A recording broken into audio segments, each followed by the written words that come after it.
আসসালামু আলাইকুম সবাইকে। আশা করি সবাই ভালো আছেন। আপনাদের সাথে একটা মজার ঘটনা শেয়ার করতে আসলাম।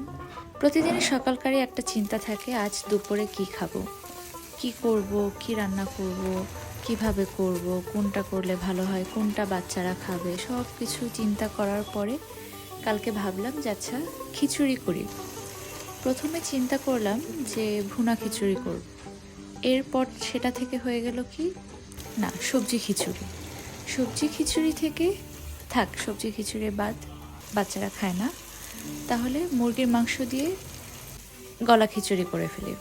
মুরগির মাংস কাটলাম, তারপরে ভাবলাম আচ্ছা মিক্সড খিচুড়ি করে ফেলি।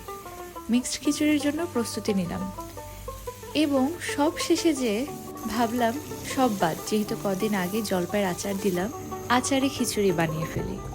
এই তো শেষমেশ এমন করতে করতে খুব সুন্দর করে আচারে খিচুড়ি বানিয়ে ফেললাম, যেটা খাওয়ার পর বাসার সবাই মুগ্ধ হয়ে গিয়েছে যে এত মজার খিচুড়ি এটা। আপনাদের কাছে খিচুড়িটা দেখতে কেমন লাগলো আমাকে অবশ্যই জানাবেন।